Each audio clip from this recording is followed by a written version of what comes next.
All he wanted was to pick up a pear from the ground. Just the people who had looked down on Henry moments earlier immediately found a reasonable explanation for themselves. A man like this could not be dressed in rags because he was poor. It must be some strange habit of the rich. Henry opened the envelope again. There was also a note inside. The enclosed banknote is lent to you for 1 month. If you return it intact at the end of that time, you shall have any job that it is within our power to give you. It may interest you to know that we have a bet on you.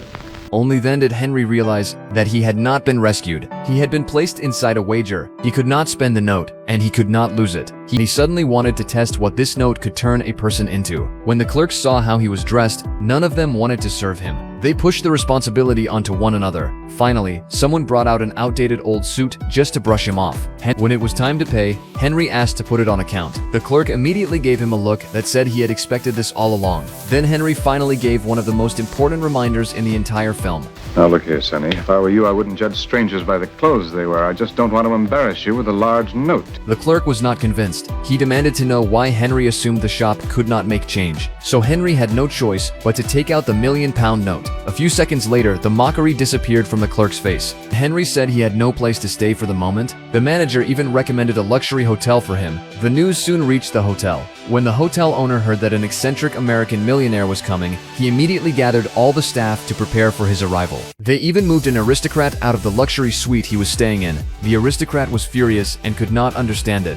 But now, an American's money was somehow more powerful than the surname of a British nobleman. That is exactly where the film's satire becomes sharpest. Money never actually speaks, yet it already makes everyone lower their heads willingly. After Henry moved into the hotel, his life completely turned around. Newspapers began writing about him. Aristocrats began inviting him. Businessmen began flattering him. He clearly had not spent a single real penny. Some wanted to do business with him. Some wanted to introduce their daughters to him. But the identity of a millionaire soon began to turn against Henry. At a charity auction, Henry originally only wanted to make a symbolic bid, but the gesture he used to bigger crisis soon arrived. The aristocrat who had been forced out of the suite still held a grudge. He secretly had someone hide Henry's note. Then he spread rumors everywhere that Henry was not a millionaire at all. He was just an American fraud. When reporters demanded that Henry show the note to prove himself, he truly could not find it. Overnight, London changed its face again. The people who had praised him yesterday now all became victims today. The hotel demanded payment. The clothing shop demanded its money back.